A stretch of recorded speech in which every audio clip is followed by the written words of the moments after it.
ચાલો, છેલ્લે આપણે કેલોરીમેટ્રીના પ્રશ્નો અમુક સોલ્વ કર્યા હતા, પણ મેં તમને કીધું હતું કે એમાં થોડાક વધારે ઊંચા લેવલના પ્રશ્નો કેવા પ્રકારના હોય. બરાબર? જો ભાઈ, પદાર્થ ઉષ્મા મેળવે કે ગુમાવે ત્યારે કાં તો એના તાપમાનમાં ફેરફાર થાય, કાં પછી એની અવસ્થામાં ફેરફાર થાય. બંને એક સાથે શક્ય નથી. અવસ્થામાં ફેરફાર થયા પછી તાપમાનમાં ફેરફાર થઈ શકે, અથવા તાપમાનમાં ફેરફાર થયા પછી અવસ્થામાં ફેરફાર થઈ શકે. ઓકે, એમાં ખાસ તો આપણે પાણી, બરફ, વરાળ એ પ્રકારના પ્રશ્નો વધારે પૂછાતા હોય છે.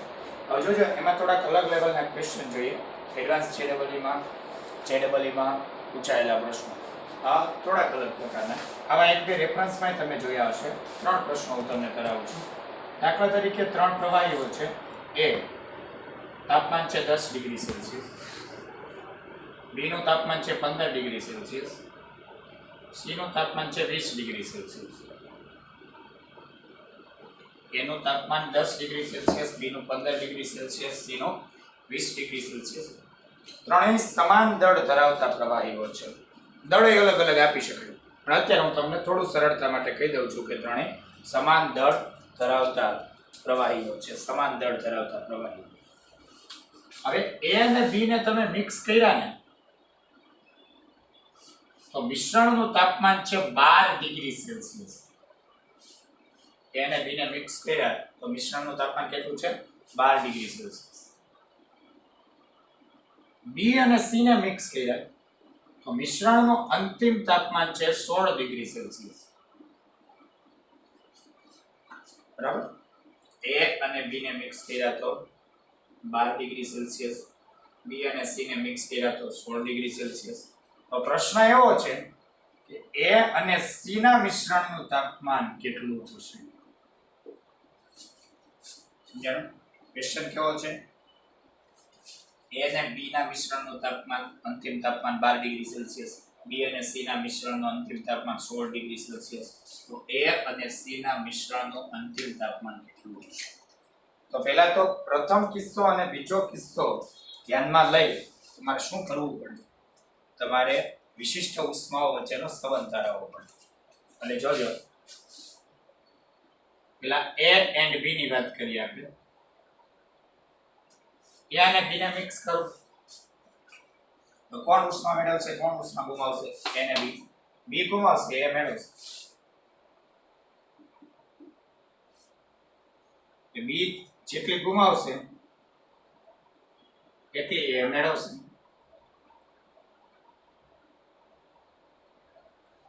હાલો, MC ડેલ્ટા ટી એમ બધાયના સરખા છે. આનો સી સીબી કહી દઉં છું. ડેલ્ટા ટી તાપમાનમાં થતો ફેરફાર. પ્રારંભિક 15, અંતિમ 12. એટલે 12 - 15 નહીં આવે, 15 - 12, કારણ કે ગુમાવે છે.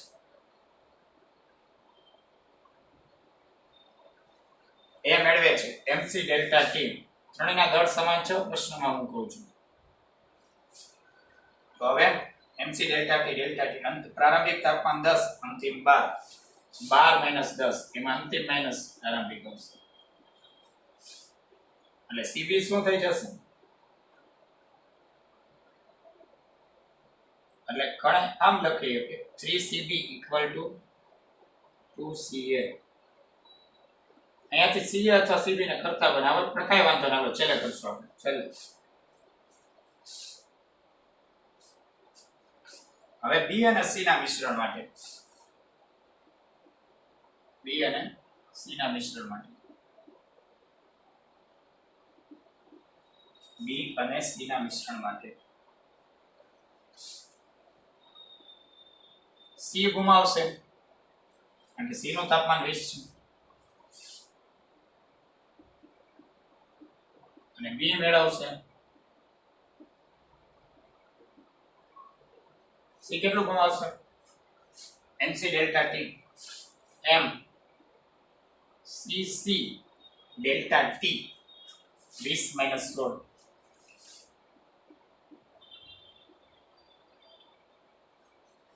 MC ડેલ્ટા ટી બી માટે M CCB ડેલ્ટા ટી પ્રારંભિક 15, અંતિમ 16. એમાં 16 - 15 કેમ? કારણ કે મેળવે છે. MN cancel.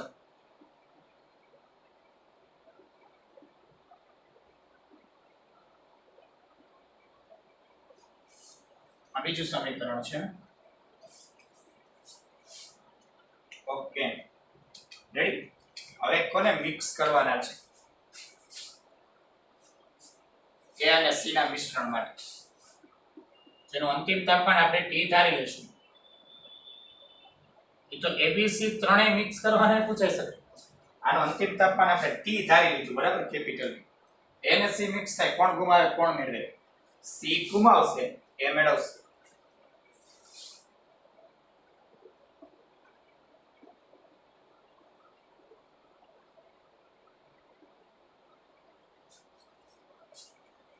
C ગુમાવશે, A મેળવશે. તો C ગુમાવશે કેટલી? MC delta T. M CC delta T તાપમાન પ્રારંભિક 20 છે, અંતિમ T છે. ગુમાવે ત્યારે શું કરવાનું હોય? 20 - T. એ માટે MCA ડેલ્ટા T પ્રારંભિક 10 છે, અંતિમ T T - 10.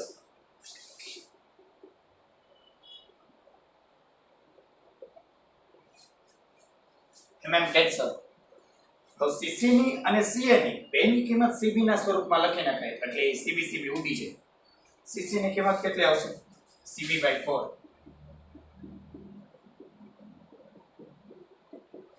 CA ની કિંમત કેટલી આવશે? 3CB/2.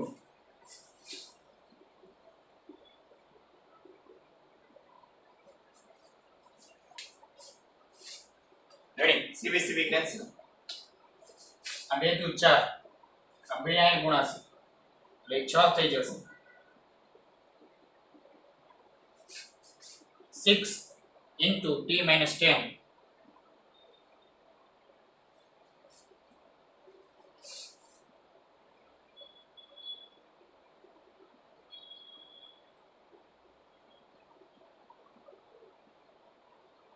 (80/7 ડિગ્રી સેલ્સિયસ) એટલે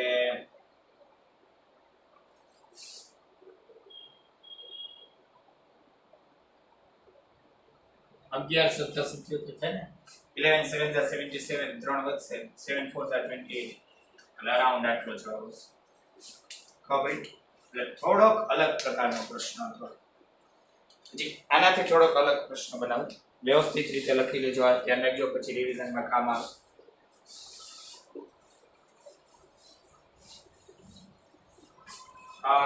જેવી રીતે આપણે બરફ ને પાણીને વરાળને મિક્સ કરતા હતા એવા જ પ્રકારનો પ્રશ્ન હું તમને કહું, ધ્યાન રાખજો.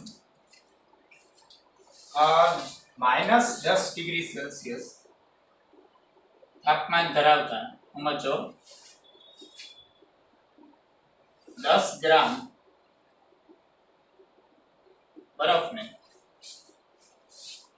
10 ડિગ્રી સેલ્સિયસ તાપમાન ધરાવતા 10 ગ્રામ પાણીમાં ઉમેરતા ખાલી જગ્યા આ મોર ધેન 1 કરેક્ટ ઓપ્શન, એટલે કે મોર ધેન 1 કરેક્ટ ઓપ્શન તો એક કરતા વધારે છે. મોર ધેન 1 કરેક્ટ આન્સર્સમાં આ પ્રકારના પ્રશ્ન પૂછાઈ શકે એડવાન્સ જેડેબલ બને. એટલે હવે ઓપ્શન તમને આપેલા હોય કે મિશ્રણનું અંતિમ તાપમાન આટલું હશે, મિશ્રણમાં બરફનો જથ્થો આટલો હશે, મિશ્રણમાં પાણીનો જથ્થો આટલો હશે, એ પ્રકારનું. તમને એમ થાય કે આમાં શું અલગ છે? તમે તમારી રીતે ખાલી ટ્રાય કરો. તમે તમારી રીતે બરાબર થોડીક વાર વિડીયો પોઝ કરીને તમે ટ્રાય કરો પ્રશ્ન સોલ્વ કરવાનો. કે આવોના જેવો તો પ્રશ્ન છે, તમને એવું લાગતું હશે કે આપણે લાસ્ટ લેક્ચરમાં જેવા જોયા હતા એ પ્રકારનો પ્રશ્ન. ના, એવો નથી, થોડોક અલગ છે. જોજો, પાણીનું તાપમાન છે 10 ડિગ્રી સેલ્સિયસ, દળ છે 10 ગ્રામ, અને પાણી છે એ ઉષ્મા ગુમાવશે, બરફ છે ઉષ્મા મેળવશે, બધાને ખબર છે. પણ આ કિસ્સામાં થોડુંક અલગ થવાનું છે. બરફને ઉષ્મા મળશે એટલે એનું તાપમાન -10 માંથી 0 થશે, પછી બરફનું પાણીમાં રૂપાંતરણ થશે. પણ પાણી એટલી બધી ઉષ્મા આપવા માટે અહીંયા સક્ષમ નથી, કારણ કે પાણીનું તાપમાન 10 જ છે, તેની પાસે ઉષ્મા બહુ ઓછી છે આપવા માટે. આવા પ્રકારના પ્રશ્નોમાં હું તમને એક રીત કહું છું ખાસ. આપણે પહેલા છે ને ચેક કરી લઈએ કે પાણી છે, પાણી ક્યાં સુધી ઉષ્મા દેશે. જ્યાં સુધીનું તાપમાન 0 ના થાય ત્યાં સુધી રહેશે. જોઈએ આપણે પાણી નું તાપમાન 10 ડિગ્રી સેલ્સિયસ માંથી 0 ડિગ્રી સેલ્સિયસ થાય ત્યારે મુક્ત થતી ઉષ્મા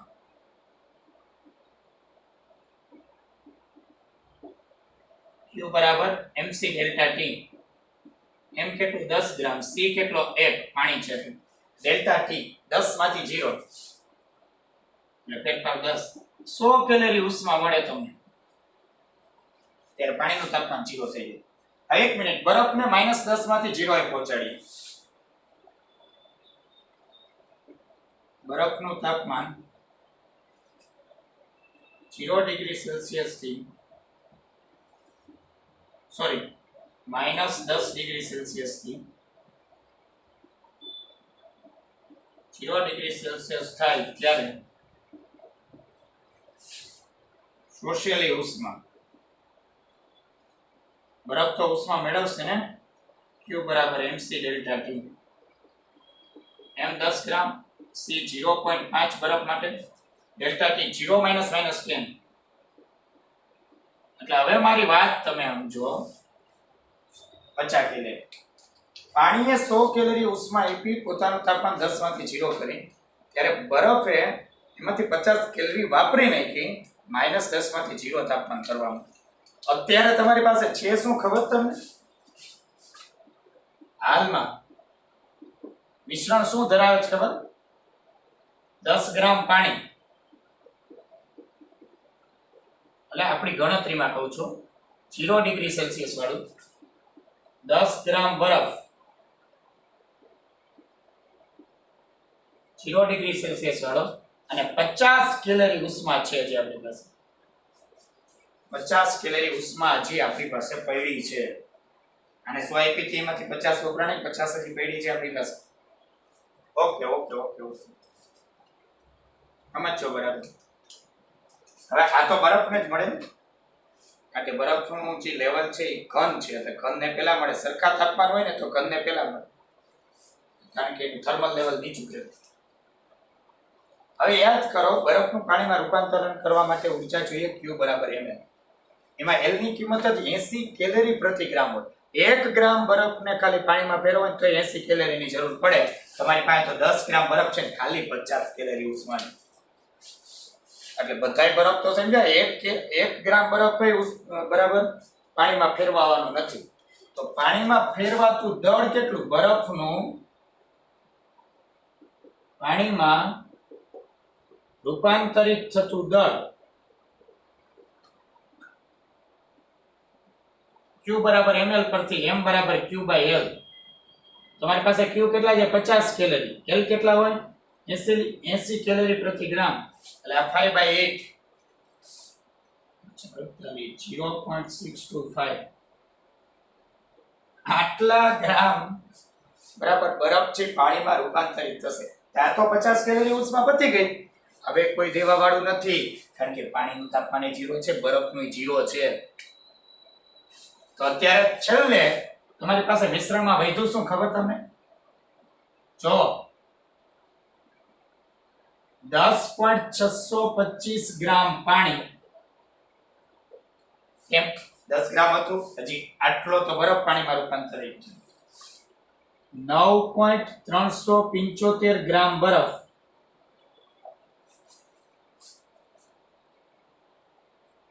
રેડી,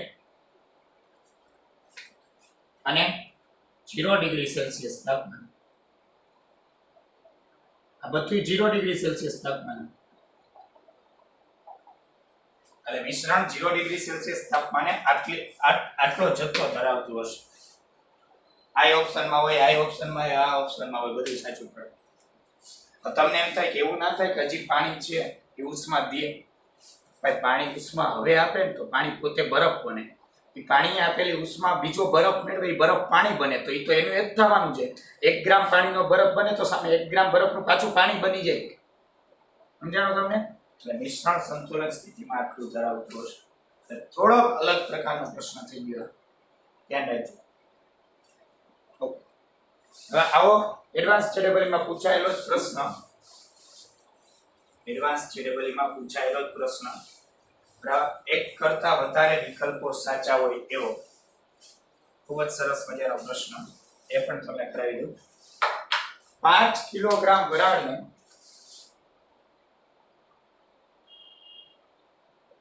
5 કિલોગ્રામ વરાળને 1 કિલોગ્રામ બરફમાં ઉમેરતા, હવે પછી ઓપ્શન આપ્યા છે, મોસ્ટ ઇમ્પોર્ટન્ટ ક્વેશ્ચન. વરાળનું તાપમાન કીધું નથી એટલે 100 ડિગ્રી સેલ્સિયસ ને બરફનું તાપમાન કીધું નથી એટલે 0 ડિગ્રી સેલ્સિયસ. 4 ઓપ્શન આપેલા છે. શું ખબર? મિશ્રણનું અંતિમ તાપમાન આટલું હશે. મિશ્રણમાં અંતિમ અવસ્થામાં એટલે કે અંતિમ સંતુલન સ્થિતિમાં આટલી વરાળ હશે, આટલો બરફ હશે, એવા ઓપ્શન આપેલા છે. તો પહેલી વસ્તુ છે ને, તમે ખાલી જાજુ વિચારોમાં, એટલું બધું વિચારોમાં, આ બરફને આપણે આવી વરાળ બનાવી હોય તો કેટલી ઉષ્મા જોઈ એ આપણે ચેક કરીએ. 1 કિલોગ્રામ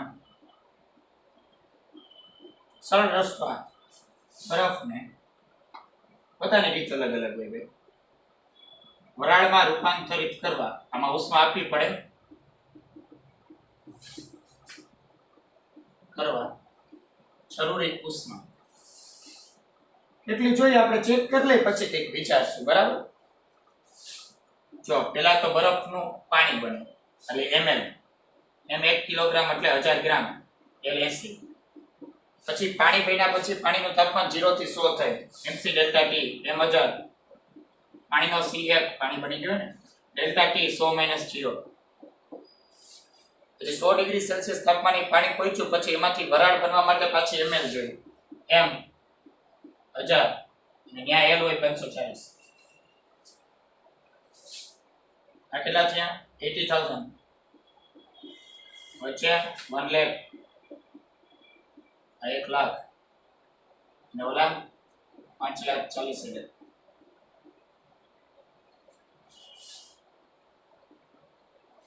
આ 6,40,000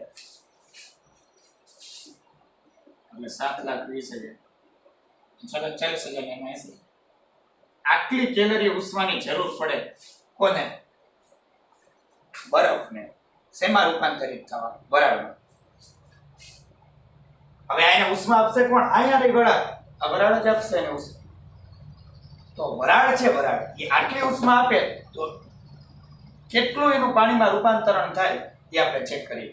જો બરફને 100 ડિગ્રી સેલ્સિયસ તાપમાન વાળી વરાળ બનવું હોય તો આટલી ઉષ્માની જરૂર પડે. જોજો,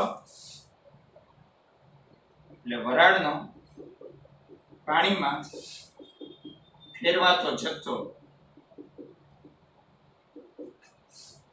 m બરાબર q/l, કારણ કે q બરાબર ml હોય ને. કેટલા q ની જરૂર છે બરફને? કેલરી. l કેટલા? 540 કેલરી પ્રતિ ગ્રામ. 110 કેન્સર. ઓલા 1000 ના કિલોગ્રામ 7254 કિલોગ્રામ. ગ્રામમાં આવે તો કિલોગ્રામમાં ફેરવી નહીં. હાલો શું કરશો હવે? અહીંયા 72/54 છે, બરાબર. અપૂર્ણાંક સંખ્યાઓમાં જવાબ છે, ગુણોત્તરમાં જ બરાબર જવાબ છે, એટલે ધ્યાન રાખજો. બરાબર. 18 ચોક 72 અને 18 તેરી 54 એટલે 18 4s are 72 અને 18 3s are 54 એટલે 1.333 આવતો હશે. રેડી? ઓકે. એનો મતલબ શું ખબર? આટલી વરાળ ખાલી પાણી બને ને, આટલી વરાળ પાણી ઓલા બરફને વરાળમાં રૂપાંતરિત થવાની ઉષ્મા મળી જાય. સમજાણો તમે? આટલી વરાળ ખાલી તો એલા હજી આપણી પાસે વરાળ બચે. કા 4/3 કિલોગ્રામ એટલે 1.33 કિલો, તમારી પાસે 5 કિલોગ્રામ હતું. એ તો પાકું થઈ ગયું. મિશ્રણનું અંતિમ તાપમાન 100 ડિગ્રી સેલ્સિયસ જ રહેવાનું છે, કારણ આટલી વરાળ પાણીમાં રૂપાંતરિત થઈ. પાણીનું દળ હોય, પાણીનું તાપમાન હોય 100 ડિગ્રી સેલ્સિયસ. આ બરફ એ વરાળ બની ગયો હોય 100 ડિગ્રી સેલ્સિયસ વાળો. સમજાણું તમને? તો અંતિમ જવાબ શું આવે અંતિમ સ્થિતિમાં? જોજો, સાંભળજો. બરફનું દળ 0, બરફ રહ્યો જ નથી ભાઈ. પાણીનું દળ કેટલું? પાણીનું દળ આટલું. આ વરાળ પાણીમાં રૂપાંતરિત થઈ એટલું 4/3 કિલોગ્રામ. અને આ લોકો જો આવી રીતે લખ્યું હોય છે,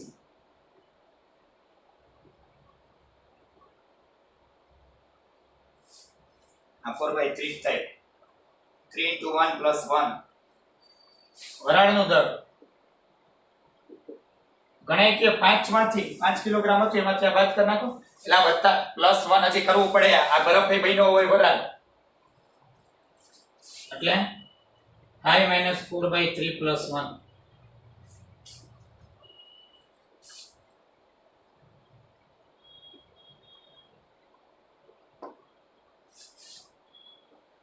चलिए 18 - 4 आने आम लखाय 4 × 12.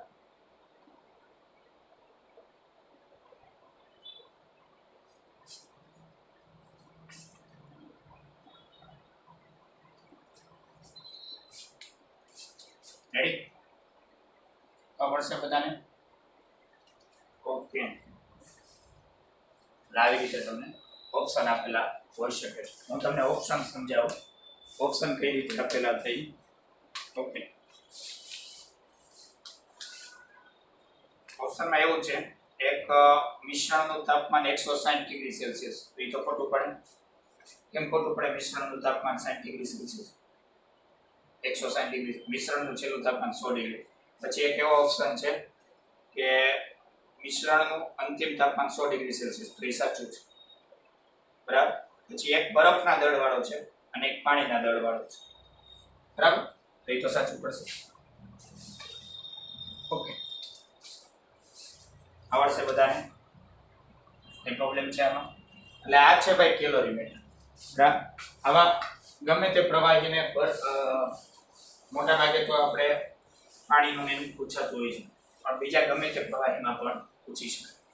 હવે તાપમાનના સ્કેલની વાત કરવાની છે મારે. તાપમાન એક જ એવી ભૌતિક રાશિ છે ભાઈ કે જેના ગમે તેટલા એકમો તમે બરાબર બનાવી શકો. ગમે તેટલા એકમ તમે બનાવી શકો. ડિગ્રી સેલ્સિયસ, ડિગ્રી ફેરનહીટ અને કેલ્વિન એ જાણીતા એકમો છે, તમને ખબર જ હશે. અને એના સિવાયના બીજા ઘણા બધા એકમો છે એ તમે બનાવી શકો. તેની વાત કરીએ. જોજો, પહેલા તો તાપમાનનો કોઈ પણ એકમ નક્કી કરવા માટે સૌથી વધારે જરૂરી જે વાત છે એની વાત તમને કહું, બરાબર. એક છે આઈપી. આઈપી એટલે શું? Ice point.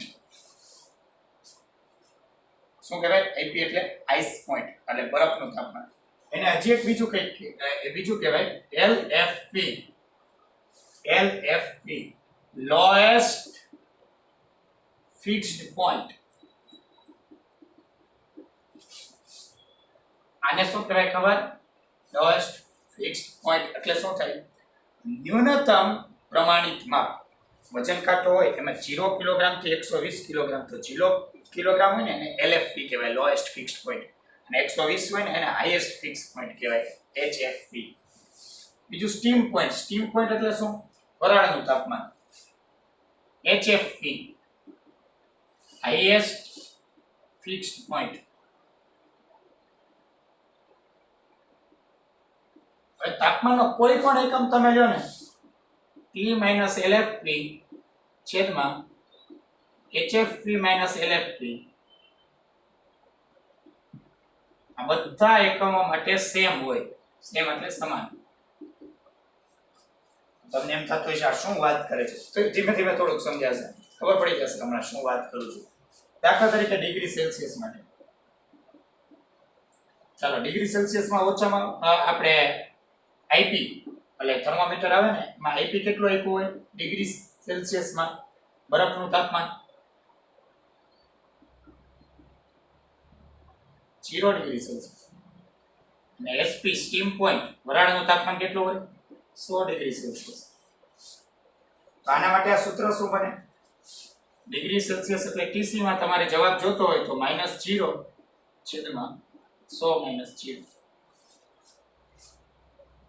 Degree Fahrenheit IP કેટલું 32 ડિગ્રી, એસપી કેટલું 212, એમાં શું થશે ટીએફ માઇનસ 32 છેદમાં 212 - 32, 32 ડિગ્રી ફેરનહીટ એ બરફનું તાપમાન થાય, 212 ડિગ્રી ફેરનહીટ એ વરાળનું તાપમાન થાય. કેલ્વિન માટે આઈપી યાદ કરો 273 કેલ્વિન, એસપી 373 કેલ્વિન, બરફનું તાપમાન 273 કેલ્વિન થાય અને વરાળનું તાપમાન 373. તેમાં શું આવશે ટીકે -273 ડિવાઇડ બાય 373 -273. આ ત્રણ સરખા હોય. કોઈ પણ એકમ માટે આ વસ્તુ હંમેશા સરખી હોય, ધ્યાન રાખજો. આના ઉપરથી જ સંબંધો આવ્યા છે. કેવા સંબંધો? જો આ બે સરખા હોય તો તમને ડિગ્રી સેલ્સિયસ અને ફેરનહીટ વચ્ચેનો સંબંધ મળે. TC - 0 TC, 100 - 0 100, TF - 32 TF - 32, 212 - 32 180, 0 0 cancel, 10 આ 10 આ 18, 5 2 * 9 2 2 2 કેન્સલ, 9 અહીંયા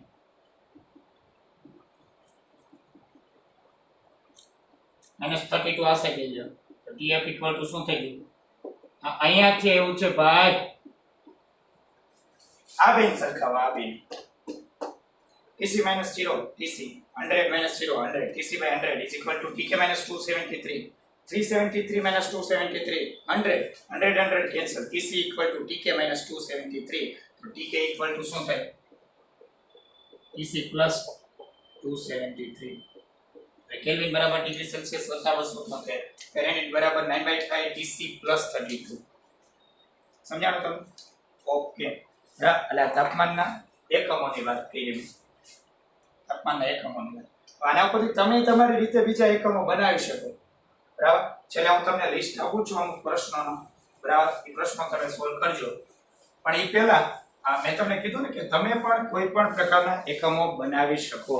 બરાબર? કેવા એકમો બનાવવાની વાત છે. પહેલા આપણે આમાંથી પ્રશ્નો બનાવીએ. આ પ્રશ્ન પૂછ્યો હોય ભાઈ કે 20 ડિગ્રી સેલ્સિયસ એટલે કેટલા ફેરનહીટ થાય? તો શું કરવાનું? આઈ પૂછે 20 - 0 છેદમાં 100 - 0 is equal to TF - 32 upon 212 - 32 degree Celsius આપ્યું હતું. 20 ડિગ્રી સેલ્સિયસ માઈનસ ઓલું LFP lower fixed point, higher fixed point, lower fixed point. TF મેળવવાનું છે. Highest lower or lowest fixed point, highest fixed point, lowest fixed point. આ પછી direct આપણે સંબંધ આવડે છે એમ 9/5 TC plus 32. અને તો એ બેમાં જ આવડે ને, બીજા આવશે ત્યારે એ અઘરું થશે. 1/5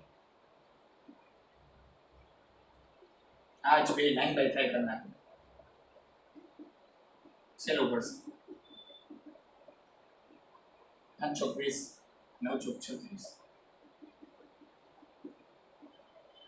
TF equal to 36 plus 32 68 degree Fahrenheit. અને જે 20 ડિગ્રી સેલ્સિયસ છે એ 68 ડિગ્રી ફેરનહીટ થશે. ડાયરેક્ટ 9/5 TC થી કર્યું હોત તો ચાલે. એ તો પછી ખાલી આના માટે જ આવે ને, પછી બીજા એકમો માટે ના ચાલે. ઓકે. પછી ઘણીવાર આ લોકો શું કરશે ખબર? તમને તફાવત પૂછશે. તફાવત એટલે શું છે? જો 10 ડિગ્રી સેલ્સિયસ નો વધારો બરાબર ખાલી જગ્યા ડિગ્રી ફેરનહીટ નો વધારો. આ ખાલી વધારાની વાત છે. તાપમાન કેટલું એમ નહીં તો શું કરવાનું ખબર? આવું હતું ને, આવું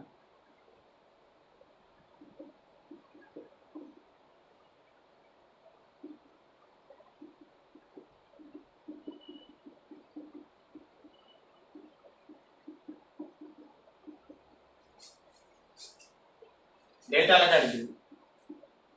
આ તો અચળ, આ બેનો તફાવત.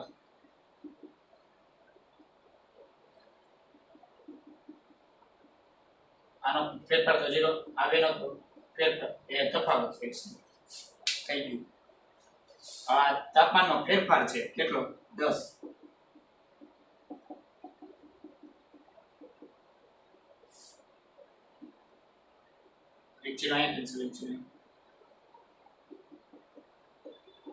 એટલે 10 ડિગ્રી સેલ્સિયસ તાપમાન વધ્યું હોય ને એ 18 ડિગ્રી ફેરનહીટ વધ્યું કહેવાય.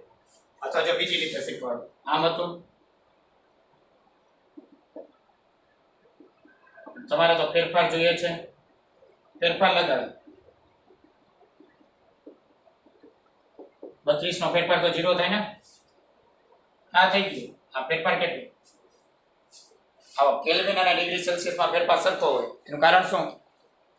Kelvin equal to degree Celsius plus 273. Kelvin માં ફેરફાર બરાબર ડિગ્રી સેલ્સિયસ માં ફેરફાર. 273 માં ફેરફાર તો 0 કહેવાય. Okay okay okay. હવે જો કોઈ થર્મોમીટર માં જોજો, સાંભળજો,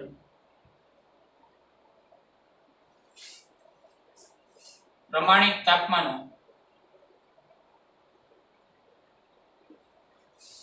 -20 ડિગ્રી x અને 60 ડિગ્રી x હોય તો 40 ડિગ્રી સેલ્સિયસ માટે 40 ડિગ્રી સેલ્સિયસ માટે ખાલી જગ્યા ડિગ્રી x થાય. સિમ્પલ પ્રશ્ન બીજો. પણ અહીંયા તાપમાનનો એક નવો એકમ છે x, ડિગ્રી x. મેં તમને કીધું ને, તમે તમારા નામથી એકમ બનાવી શકો. ખાલી તમારે શું કરવાનું હોય, લોએસ્ટ અને હાઈએસ્ટ આ બે પોઈન્ટ ફિક્સ કરવા પડે. નામ તમે તમારું રાખી શકો. ઓકે ચાલો, ડિગ્રી સેલ્સિયસ તમને અહીં આપી દીધું છે 40 ડિગ્રી સેલ્સિયસ. તો સામે કેટલા ડિગ્રી x થાય આપણે મેળવવાનું. તો શું કરવાનું ખબર? 40 - 0 છેદમાં 100 - 0 આ ડિગ્રી સેલ્સિયસ માટે બરાબર. હવે આમાં ડિગ્રી x તમારે મેળવવું છે તો tx મેળવવું છે માઈનસ. હાલો આનો લોઅર પોઈન્ટ શું છે? -20. હાયર પોઈન્ટ શું છે? 60 -20 આ આવી ગયું ઓલું dx. એટલે 4/10 એટલે 2/5 dx + 20 80 અહીં લઈ લો. 16 × 5 80 થશે. 16 × 2 32.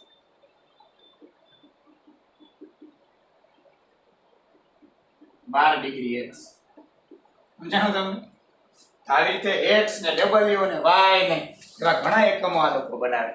બરાબર. જેમ કે હું તમને કહું, જોજો સમજજો.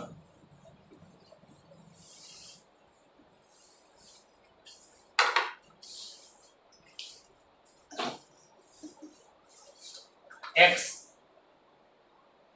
એમાં હું રાખું છું 20 અને 80, ગમે તે રાખી શકો. અને y -10 અને બીજો રાખું છું 90. હાલો, એટલે આ એક નવો માપક્રમ તમે નક્કી કર્યો. ડિગ્રી x નામનો નવો એકમ, ડિગ્રી y ને તમે નક્કી કર્યો. બરાબર. હવે પ્રશ્ન આવો પૂછ્યો દાખલા તરીકે તમને,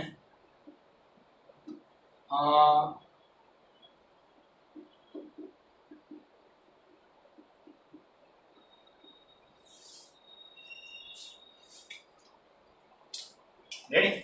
આવો પૂછ્યો તો આ ડિગ્રી x માં આપી દીધું, ડિગ્રી y માં મેળવવાનું. કાંઈ વાંધો નહીં.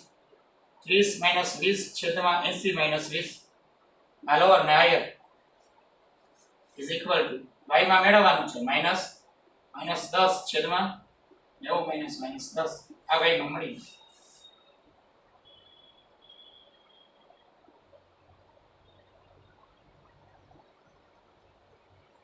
Zero zero cancel. આ 1/6 10 અહીંયા આવશે. 10/6 એટલે 5/3. 30 5 - 30 -25 -25 ના છેદમાં 3. એમને એમ થાય માઇનસ કેમ આવ્યું? અરે એના માપમાં માઇનસ છે જ અહીંયા. 30 - 20 છેદમાં 80 - 20 dy y માં મેળવવું છે આપણે -10. છેદમાં 90 માઇનસ માઇનસ 10 એટલે આ 100 થશે, આ 60 થશે, આ 1/6 10, આ 1/6 એટલે 5/3. એક મિનિટ, અહીંયા થોડી ગણતરીમાં મિસ્ટેક છે. એ માઇનસ તો આવી જ શકે, આ -10 છે એટલે -10 થી 90 વચ્ચેનું ગમે તે આવી શકે. સોરી, અહીં ગણતરીમાં થોડી ભૂલ થઈ ગઈ. 100/6 થશે ને, 5/3 ની થઈ, 50/3 થશે, 50/3 -10 20/3.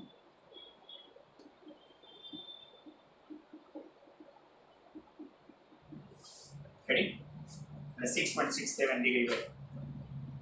ઓકે, એટલે ગમે તે આવા તમે મૂલ્યો નક્કી કરી શકો. પછી એક સરસ મજાનો પ્રશ્ન, ભાઈ ઘણીવાર તાપમાનનો સંબંધ તમને પૂછે, કયું તાપમાન વધારે છે, કયું તાપમાન ઓછું છે, તો સંબંધ તમને પૂછે. તો દાખલા તરીકે એક પ્રશ્ન આવો, 50 ડિગ્રી સેલ્સિયસ, 50 કેલ્વિન અને 50 ડિગ્રી ફેરનહીટ, આને ચડતા કે ઉતરતા ક્રમમાં ગોઠવો. એમ સૌથી નાનું કોણ કહેવાય, સૌથી મોટું? બધાને ડિગ્રી સેલ્સિયસમાં ફેરવી લેવાય. આ તો ડિગ્રી સેલ્સિયસમાં જ છે T1. આને ડિગ્રી સેલ્સિયસ કરવા હોય તો શું થાય? હે 50 કેલ્વિન ને ડિગ્રી -273. હા, -273 કરશો તો આ T2 કેટલા આવશે? T1 50 ડિગ્રી સેલ્સિયસ, T2 કેટલા આવશે? 50 -273 ડિગ્રી સેલ્સિયસમાં ફેરવી ગયું. આને કેમ ફેરવશો? ફેરનહીટમાં આપેલું છે 50 - 32 18 18 પંચા 90. આ 18 થશે, 18 પંચા 90, 90 ભાગ્યા 9 10. ના, ત્રીજું તાપમાન 10 ડિગ્રી સેલ્સિયસ છે. જો જે સૌથી નાનું કોણ છે? આ 50 કેલ્વિન સૌથી નાનું. એનાથી મોટું કોણ? 50 ડિગ્રી ફેરનહીટ. એનાથી મોટું કોણ? 50 ડિગ્રી સેલ્સિયસ. બધાને કોઈ એક એકમમાં ફેરવી લેવાનું. બરાબર? એક એકમમાં ફેરવી લેશો ને એટલે મળી જશે. ધ્યાન રાખજો. એવું ફરજિયાત નથી દર વખતે ફેરનહીટ ડિગ્રી સેલ્સિયસ થી નાનું હોય. ફરજિયાત નથી. ધ્યાન રાખજો. કારણ કે એનો વિસ્તાર 212 સુધીનો છે ભાઈ. ડિગ્રી સેલ્સિયસ છે 100 સુધી જ હોય. ઓલા થર્મોમીટરના પ્રમાણિત માપની વાત કરું છું. ઓકે, આના અમુક પ્રશ્નો હું તમને આપું છું અને એક મિનિટ પ્રશ્નોની ચર્ચા કરીએ પહેલા. જે આવું તાપમાનના કયા મૂલ્ય માટે ફેરનહીટ અને ડિગ્રી સેલ્સિયસ ના મૂલ્યો સમાન થાય? શું કરવાનું ખબર? T - 0 છેદમાં 100 - 0 બરાબર T - 32 છેદમાં 212 - 32. બે T જ લખી નાખ્યા મેં. કા સેલ્સિયસ અને ફેરનહીટમાં સમાન કીધું ને, ખબર જ છે તમને. 40 - 40 આવવાનું છે. મેં તમને આ રીત કીધી, બધાયમાં હવે લાગુ પડશે ને.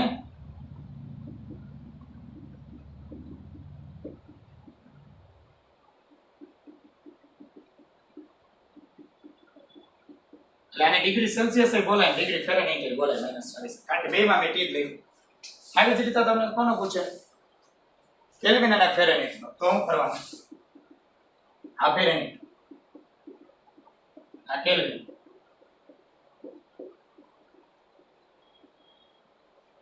એટલે 574 સમથિંગ કંઈક આવશે. એ મેળવશો. ગમે તેનું પૂછી શકો. હા, પ્રશ્નો હું તમને આપું છું. સિમ્પલ જ પ્રશ્નો છે. એકદમ સિમ્પલ પ્રકારના પ્રશ્નો. એટલે આ આપણે એક તાપમાનમાંથી બીજા તાપમાનમાં ફેરવવાના પ્રશ્નો. પહેલા JEE નીટમાં ઘણા પૂછાઈ ગયેલા છે. બરાબર, ચાલો તમે સોલ્વ કરજો પ્રેક્ટિસ માટે સોલ્વ કરજો. ચલો, એક થર્મોમીટર છે, અલગ પ્રકારનું થર્મોમીટર. એમાં ડિગ્રી x આપ્યા છે -20 થી 180 ની વચ્ચે. 5 ડિગ્રી x બરાબર ખાલી જગ્યા ડિગ્રી સેલ્સિયસ થાય. તમારે સોલ્વ કરવાનું છે. બીજો પ્રશ્ન, કોઈ સળિયાનું તાપમાન સાંભળજો, 60°C વધારવામાં આવે, આ વધારો 60°C નો વધારો બરાબર ખાલી જગ્યા ડિગ્રી ફેરનહીટ નો વધારો. આ સેકન્ડ ક્વેશ્ચન. ફર્સ્ટ ક્વેશ્ચન આવા તો મેં તમને કીધું ને ફેરફાર વાળા અને ઘણા બધા બનાવી શકાય બે બરાબર. એક તાપમાન આપ્યું હોય બીજા તાપમાનમાં રૂપાંતરિત કરવાનું, ઘણા બધા પ્રશ્નો બનાવી શકાય બરાબર. જોજો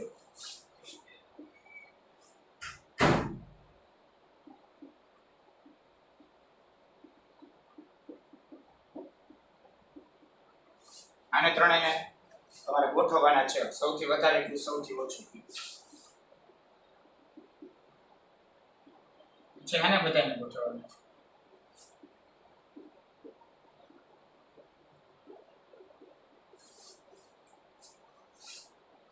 ઓકે રેડી. આ પ્રકારના પ્રશ્નો પૂછાતા હોય છે. ચલો અહીં સુધી રાખશું. વધારે નેક્સ્ટ લેક્ચરમાં આપણે ઉષ્મા પ્રશ્નની વાત કરવાના છે. ઉષ્મા વહનની સોરી કે કોઈ વાહકમાંથી ઉષ્માનું વહન કેવી રીતે વાંચતા રહેજો બધા, બધું રિવાઇઝ કરતા રહેજો અને એમસીક્યુ જે તમને બીજા મોકલેલા છે એ પણ સોલ્વ કરતા રહેજો. ઓકે ચલો અહીં રાખશું.